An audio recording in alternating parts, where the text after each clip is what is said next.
Bonsoir à toutes et à tous, ravi de vous retrouver sur 8 Mont Blanc. Nous sommes le mardi 4 janvier 2025. Il est 18h, vous le savez, c'est l'heure du journal de la rédaction. Voici les titres de l'actualité ce soir. Soir d'hommage appuyé ce lundi à Chambéry. 1500 personnes ont participé à une cérémonie dédiée à Alain Poncet, le président rassembleur du Chambéry Savoie-Mont-Blanc Handball, décédé le 19 janvier dernier. Et puis on restera à Chambéry avec le lycée Costa de Beauregard qui a organisé la semaine dernière une journée type hackathon. But de cette opération, sensibiliser les jeunes à l'agriculture décarbonée.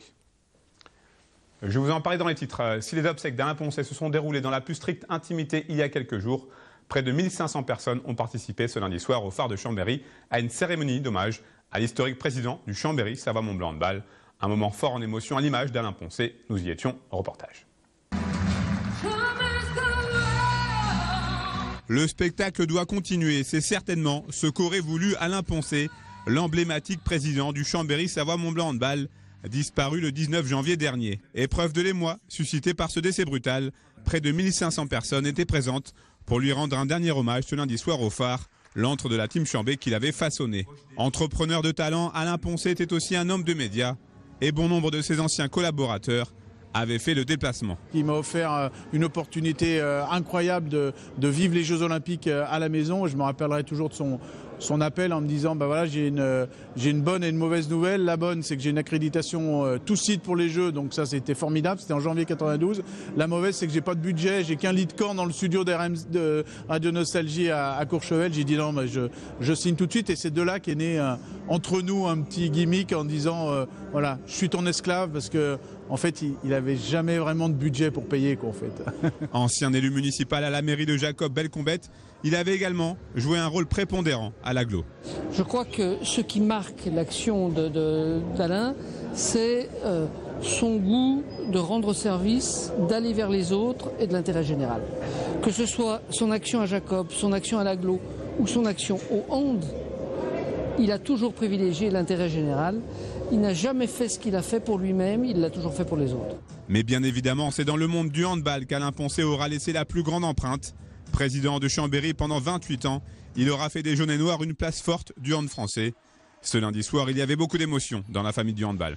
Ouais, énormément de choses. C'était un président avec qui j'ai adoré travailler, un ami que j'avais plaisir à voir et à voir. On s'appelait souvent et on a partagé beaucoup de moments ensemble, mais des très bons moments, donc beaucoup de choses.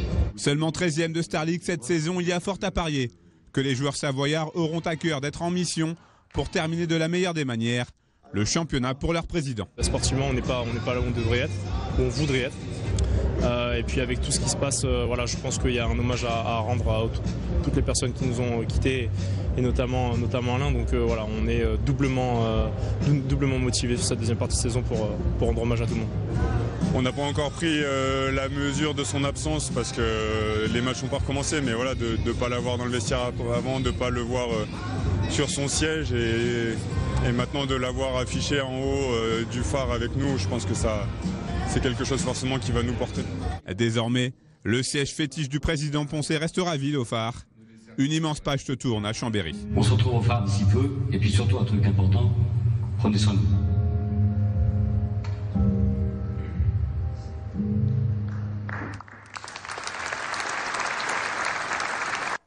On reste à Chambéry, direction le lycée Costa de Beauregard. L'établissement organisait jeudi dernier une journée particulière de type hackathon.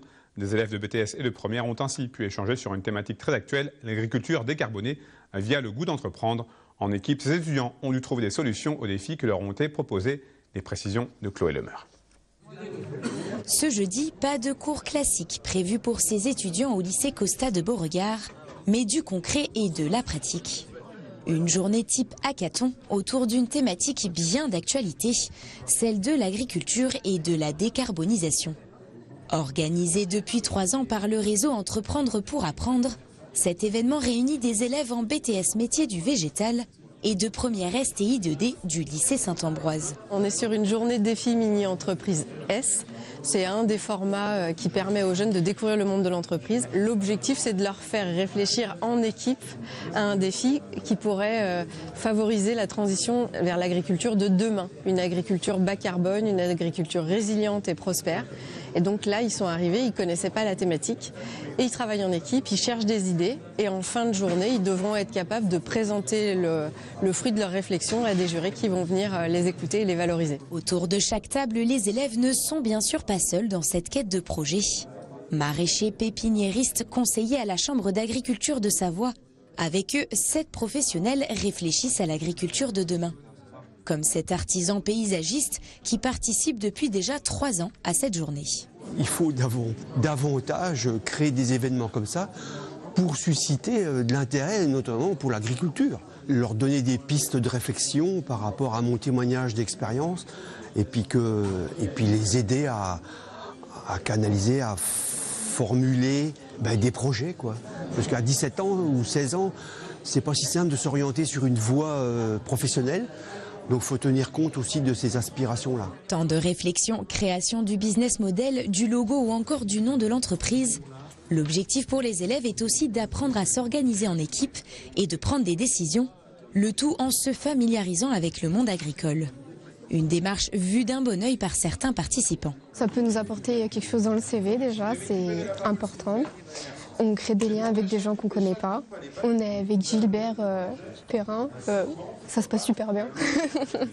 On a un bon groupe, on est tous investis et c'est super. On voit un peu toutes les différentes faces un peu du métier, aussi bien avec les STI 2D qui nous apportent un peu le côté technique et nous qui leur apportons un peu le côté plus du végétal et du vivant. On voit un peu les évolutions de l'agriculture du futur en imaginant les futures solutions, mais aussi en voyant un peu les futurs problèmes qu'on peut rencontrer. Des solutions et des problématiques qu'ils ont donc exposées en fin de journée devant les jurés et qui peut-être leur donneront le goût à eux aussi de se lancer plus tard dans l'entrepreneuriat. Le département de la Haute-Savoie poursuit ses travaux de sécurisation et d'amélioration du réseau routier.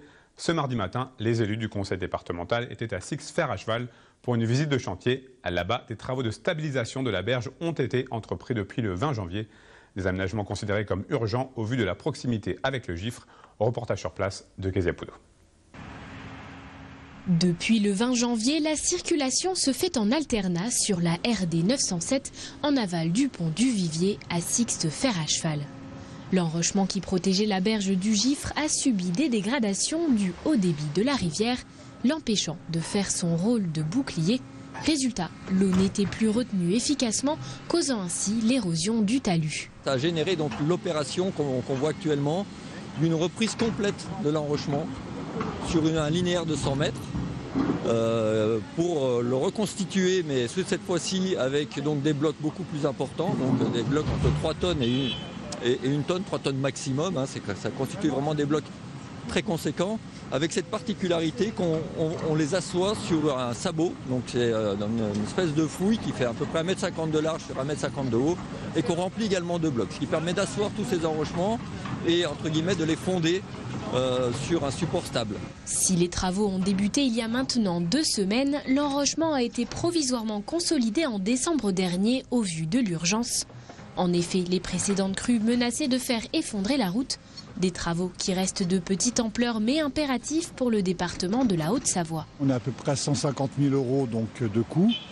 C'est des travaux pas très importants financièrement, puisqu'on a qui sont beaucoup plus importants un peu plus loin dans la vallée. Mais voilà, ça fait partie de l'entretien des 3000 km de route départementale. Et on se doit de le faire, voilà. Et puis la période, elle est bien. Voilà, en ce moment, ça va pas trop mal. Donc, on a décidé de les entreprendre tout de suite. Le lit de la rivière devrait être reconstitué afin qu'il soit le plus proche possible de son état initial. Pour cela, des blocs rocheux vont être remis en place et des pêches électriques ont été réalisées avant le démarrage du chantier. Travaux qui devraient d'ailleurs se terminer dans une quinzaine de jours. C'est la fin de cette édition. Merci à vous pour votre fidélité à l'information sur 8 Mont Blanc. Merci à toute l'équipe pour son aide très précieuse. Vous en avez désormais l'habitude. Place aux nouvelles du temps avec Thierry Paulme. Après ce journal, quant à moi, je vous retrouve ce mercredi, même endroit, même heure, pour un nouveau journal sur 8 Mont Blanc. Passez une très belle soirée.